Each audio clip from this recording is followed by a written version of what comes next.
Today is auction day. And what I love about auction days, I can come out here, I don't have to have a plan. All right, yeah, just hit it one good time. I don't have to have a script. I don't have to update you on any kind of market related material. I can come out here and look and see what's going on. Look at these cars and show you what we're doing and what we're looking at. And that's the 2.3 with the turbo and what prices that these cars are actually bringing at this used car dealer auction. Only fun, only fun. And today I'm gonna show you what a dealer pays for this Jeep Wrangler. That's what these guys get to deal with at the auction. That's how a car came in for them to sell it. All right, so this Honda right here, salvage, total loss. There you go, and I think we don't need a Carfax to figure out where this one was hit. So I think this is the first time I've ever seen this. This is a Honda Ridgeline. You can put a debate whether or not it's actually a truck. Might be a minivan with a truck bed. It's got a camper shell on it. So if a Honda Pilot couldn't get any uglier, then someone upped their game on the ugliness to put a camper shell on this thing. And there you go. Now frumpy truckish kind of thing becomes frumpier. That's even possible. And this truck is actually at this point comical. It's now ran through, I think, 6 weeks in a row. A guy that I talked to last week or 2 weeks ago said he had already bid on it and was a high bidder 4 times in a row. No sell, no sell, no sell, no sell. And it's here running again. So don't know what these sellers are expecting out of us buyers, but we're not trying to raise our hand any higher right now when we're not selling more cars. I think this is the saying, but this fender well is being held on by a hope and a prayer. And raising our hand higher is just an auction term of meaning that the car is going to bring more money, it's going to be more bidders, stuff like that. So I sometimes forget that a lot of you watching don't understand some of these auction sayings. So if there's anything that you ever don't get, ask down in the comments, and if I don't answer, somebody else will answer.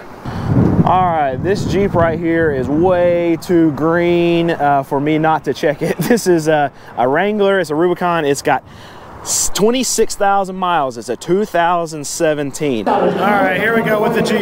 Try to start at $35,000, no bids. Outside body, that's very green, very green. And it's only got 26,000 miles, so it should look great, and it does look great. Tires are good, frame, no crust that I can see.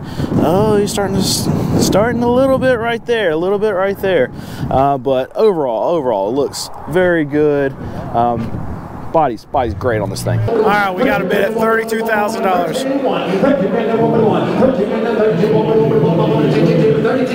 All right, we got bids coming in now.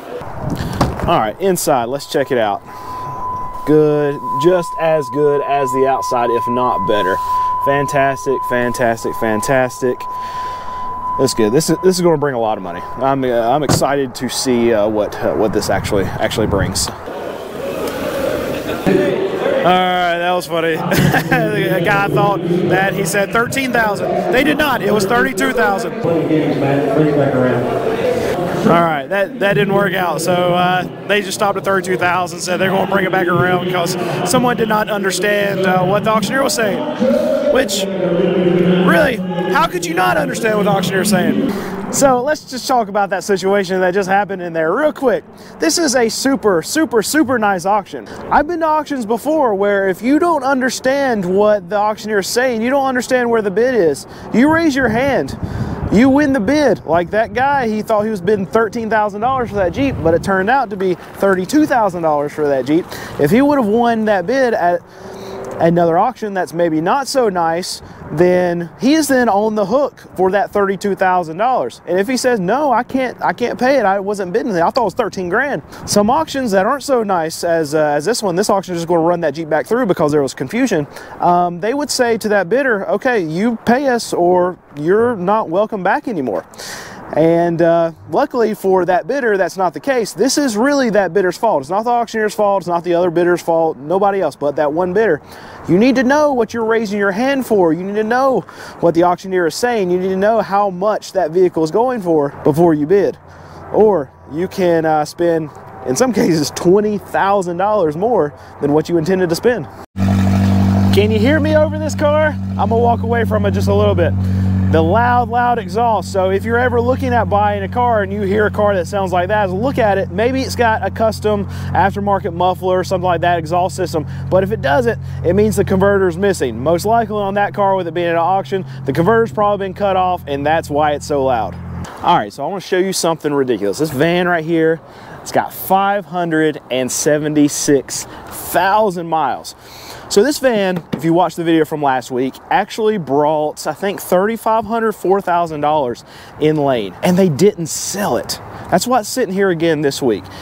So a van that's going through over 500,000 miles, if it brings any money, if I'm a seller, I'm like, get rid of that thing. And it brought 30, somebody go back and check me. It's $3,500, $4,000, somewhere around there, and they no sold it in lane. It blows me away, and that just shows you the disconnect from the sellers to the actual real car market right now. And it's weak. It's so weak. So if you send anything, I'm talking to you sellers, if you send anything with over 400,000 miles, 576,000 miles. Holy crap, 576,000 miles. Can't even say it. Sell it. I don't care what it brings. Get rid of it. It's not going to bring more money this week than it did last week.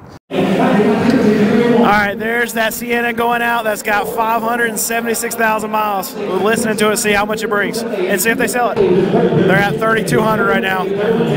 I think it brought almost like $4,000 last week, up to $3,500. So it brought $3,600, which I think is less than what it brought last week. They put it on a phone call again this week, so they didn't sell it in lane. Probably not going to sell it. It's got 576,000 miles.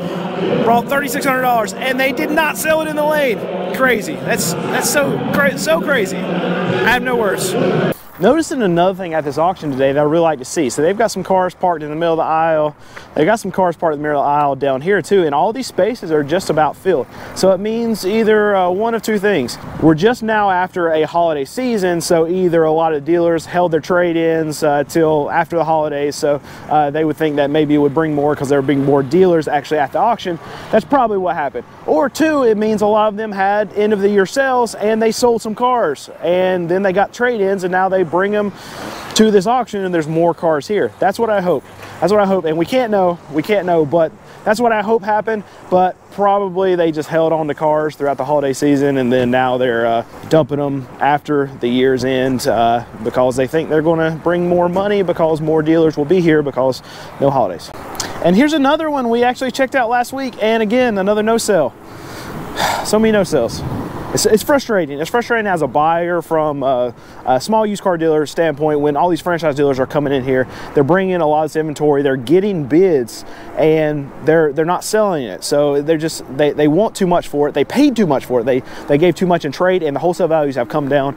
Talked about this for a very long time in the market now, that wholesale values are getting crushed, and really these sellers, they have to get in front of it because they're not going to get any more money 2-3 weeks down the road, because wholesale values are going to continue to go down week after week after week after week. I think the last 3 weeks they've gone down like 1% each week.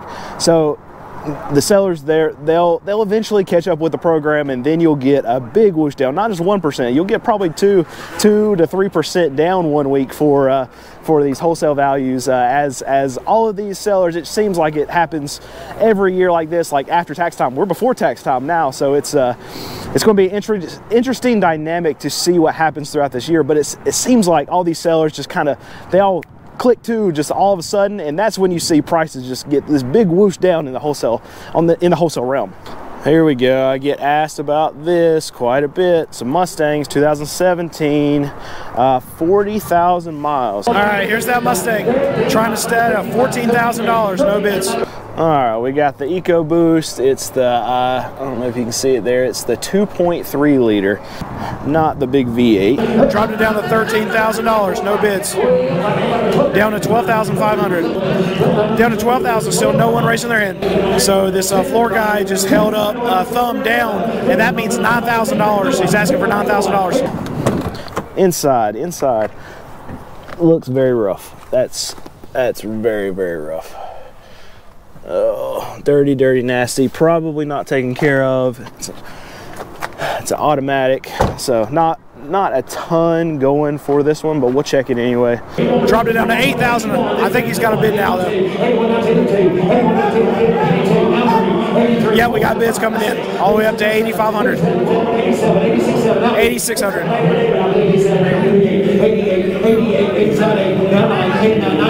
Up to 8,800.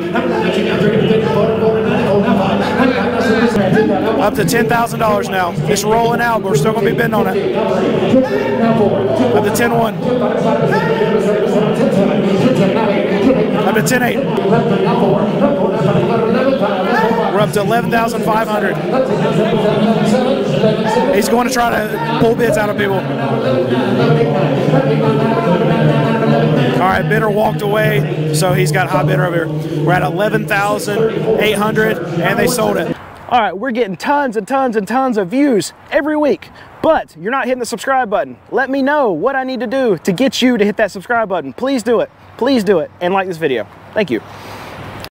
So we see this a lot, and there'll be a lot of announcements that say ride and drive on vehicles that are actually running through the auction. And what that means is that the seller is actually guaranteed that that car is 100% perfect, and if the buyer doesn't want it really after the sale, then the buyer doesn't have to take the car. So that gives the buyer just basically a protection, basically a warranty when they're bidding on the car. And from the seller standpoint, if the seller knows that the car is a great car, then it's actually beneficial for them to put that on the car, because it's going to bring more, because that just gives more security to the buyer. That means more buyers will be more willing to raise their hand and actually bid more on it, because they know that they've got that warranty, that safety that comes along with that car.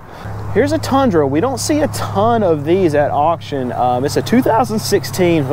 It's a 2016, and it's got 110,000 miles on it. Outside body from the front looks good. I hate these.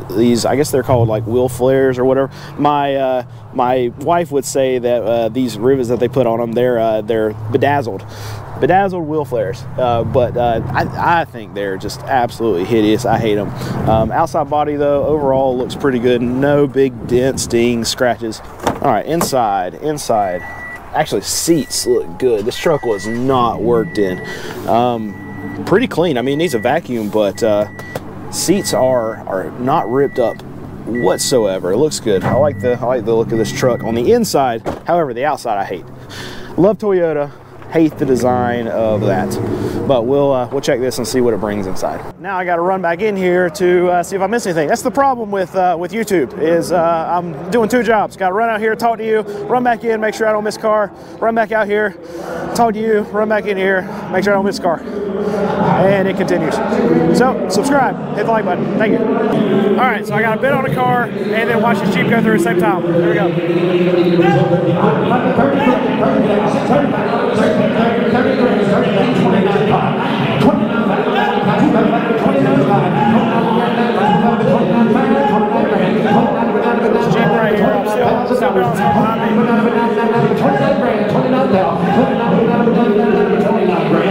Alright, so I bought it. Not sure how much I bought it for, but I bought it.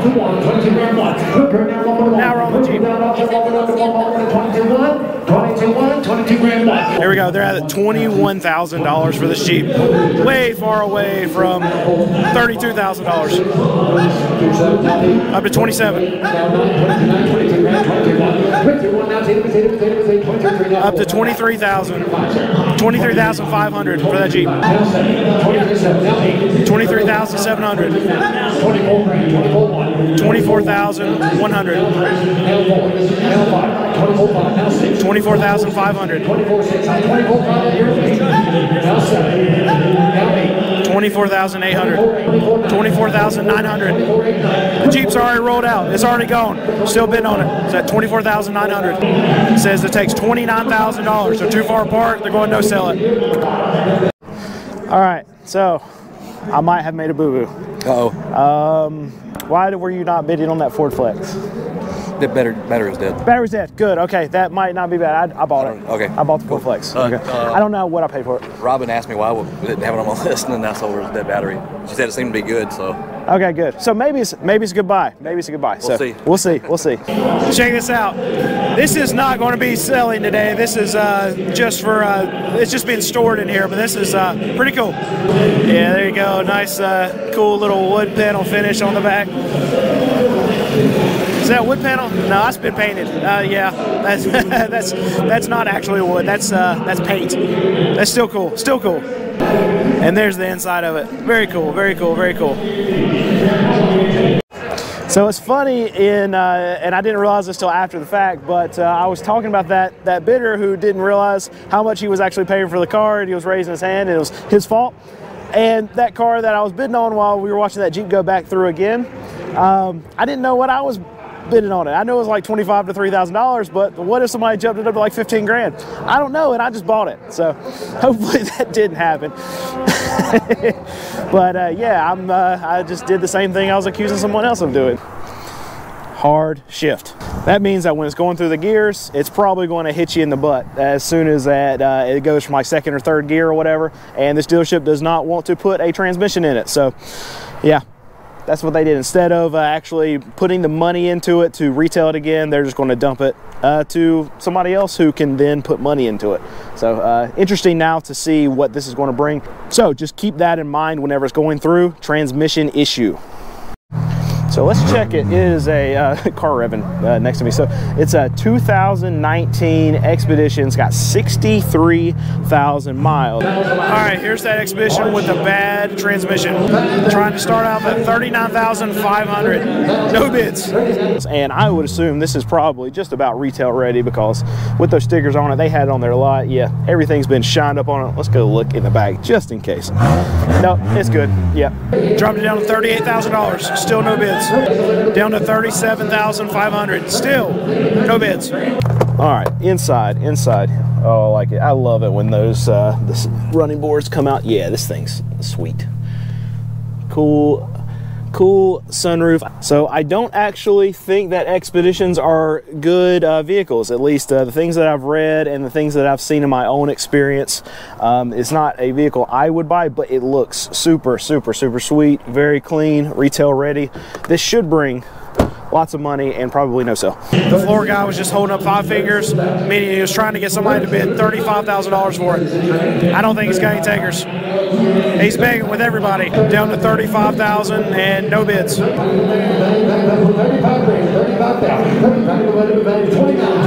Dropped it all the way down to $29,000. Not sure if he's even got bidders at that. All right, it's going to roll out. He's still trying to get bids on it. Not happening. No sale. He said they need $37,000 for it. All right, so I kept waiting on that Tundra to go through, and didn't go through. So I came out here, and it is faced the opposite way of where it was faced when I checked it out. That means it has already ran through, and I missed it. So now we have to go inside to the office because this is an important one. I think you should know what the price is on that one, because a lot of people ask me about Tundras. So let's go in the office and wait in line and see if we can get a price on it. All right, so that 2016 Tundra, the reason I missed it is because they didn't run it. So it got pulled from the sale, whether it was title issue or seller wanted to pull it. Don't know, and they weren't able to tell me inside either, because they don't know. They just know that it was pulled from the run today. So there you go. Don't know the price because it didn't run. And here's another one I think we checked out last. Nope. What I love about auction day is I can come out here and, you know what, let's make this an intro. So let me go back. I think this is too long at this point. I think this is say that while that Jeep was going through that I was actually talking about that about, that doesn't make sense.